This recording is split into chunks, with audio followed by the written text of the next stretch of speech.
नमस्कार व्यूअर्स। आज हम बात करने जा रहे हैं एक बहुत गहरे टॉपिक पर। कई युवा लोग आज की डेट में बहुत परेशान हैं और वो रोज़ कहते हैं कि मैं बहुत परेशान हूँ, मेरे पास बहुत सारा डिस्टर्बेंस है माइंड में, मुझे कुछ दिखाई नहीं दे रहा। जब व्यक्ति को रास्ता सूझता नहीं तो वो सोचता है कि मैं आत्महत्या कर लूँ। तो मेरा विचार आपसे ये है कि आत्महत्या करना कहाँ तक सार्थक है।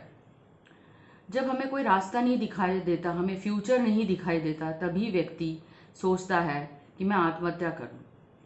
परंतु सबको पता है कि मानव जीवन का यही सत्य है कि मृत्यु आनी है। पर आत्महत्या करने से मृत्यु आएगी, इसकी क्या गारंटी है? क्या हमारा जीवन इतना क्षणभंगुर है कि आत्महत्या करने से हम शीघ्र ही मर जाएंगे? इस बात की कोई गारंटी नहीं है। आप अपाहिज भी हो सकते हैं, आप जिस भी तरह से आत्महत्या करने की कोशिश कर सकते हैं, तो आपकी आंखें खराब हो सकती हैं। तो मैं उन युवकों से ज़रूर ये कहना चाहती हूँ, अगर आपके मन में ये विचार आया है तो कुछ देर ठहर जाइए और सोचिए कि मैं एक कैंसर इंस्टीट्यूट में जाकर अपने आप को एक दिन बिता के देखिए। लोग देखिए किस तरह परेशान हैं अपनी बीमारी से। तो क्या आपका जीवन इन लोगों से बेहतर नहीं है आज? आप एक दिन फौजी का जीवन जी के देखिए, जो सरहद पर अपनी देश की रक्षा करता है। किस तरह दुश्मन उसके ऊपर गोली ताने खड़ा है, किस तरह वो सर्द हवाओं का सामना कर रहा है। तो क्या आपका जीवन इन लोगों से धनी नहीं है? एक दिन सिर्फ पागल खाने में बिता के देखिए कि कैसे एक व्यक्ति जो दिमाग से बिल्कुल ही लाचार हो गया, वो कैसे अपना जीवन व्यतीत कर रहा है। क्या आपका जीवन इन लोगों से बेहतर नहीं है? कितने सारे ऐसे लोग हैं जिनका रोड एक्सीडेंट में कुछ ना कुछ अंग भंग हो गया है। क्या आज हम उन लोगों से धनी नहीं हैं? जब हमें भगवान ने इतना स्वस्थ शरीर दिया है, जो हम करोड़ों के मालिक हैं, इस शरीर की हमें वर्थ नहीं पता, तो क्या हम इतने धनी नहीं हैं? तो इस आत्महत्या का विचार त्याग दीजिए।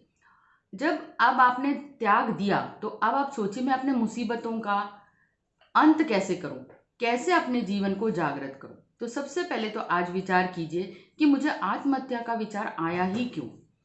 आप ये देखेंगे कि बचपन से आपका जो जीवन है ऐसा रहा है कि आप स्वयं को ही बहुत से नफरत के दौर से गुजरे हैं।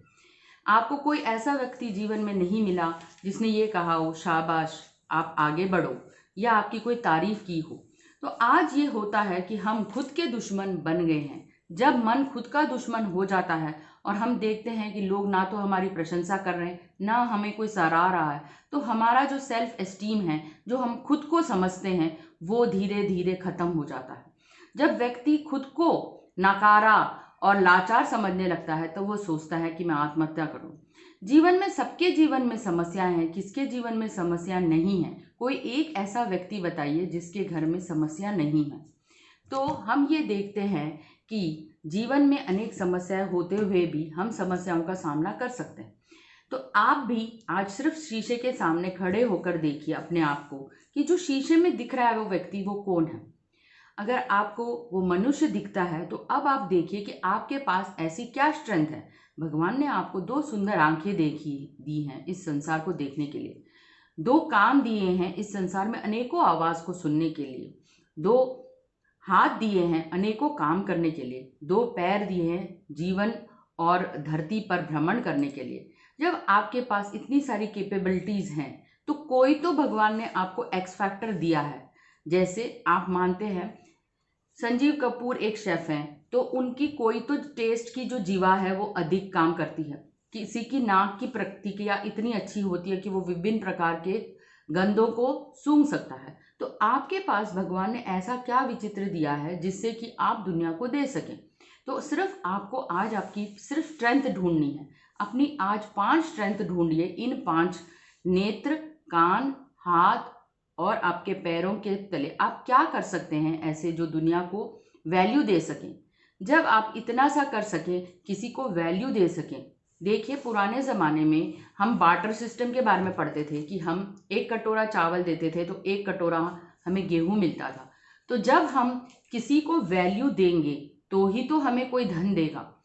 हम ट्यूशन पढ़ा सकते हैं तो हमें कोई पैसा देगा, अगर हम किसी को नृत्य कला सिखा सकते हैं तो वो हमें धन देगा। तो ऐसा हमारे पास कौन सी कला है जो हम दुनिया को दे सकते हैं जिससे वो प्रभावित हो और वो हमें धन दे। जब हम इस तरह से सोचेंगे और अपने पैशन को ढूंढेंगे तो ही हम जीवन में सफल होंगे। तो आत्महत्या का विचार त्याग कर जीवन में अपने आप को देखिए और उस प्रभु का धन्यवाद दीजिए जिसने आपको ये स्वस्थ शरीर दिया है और इतनी सारी कलाएं दी हैं। इस जीवन को समझिए और अपनी वैल्यू को ढूंढिए, अपनी स्ट्रेंथ को ढूंढिए। जिस दिन स्ट्रेंथ ढूंढ लेंगे कि मेरे पास आज जीने के लिए एक मकसद है, जीवन में देने के लिए एक वैल्यू है, मैं अपने आप को धनी मानता हूँ, मैं अपने आप को मानव मानता हूँ, तो आप लंगर सेवा, कितनी सारी सेवाएं कर सकते हैं, वृद्धाश्रम में सेवा कर सकते हैं, किसी आश्रम में ज्वाइन कर लिए तो आपको डिसिप्लिन आएगा। आज हमारा देश इतना आध्यात्मिक दृष्टि से इतना धनी है, आप किसी भी आश्रम में जाकर अध्यात्म को अपना सकते हैं। तो और ये घर बैठ के भी कर सकते हैं।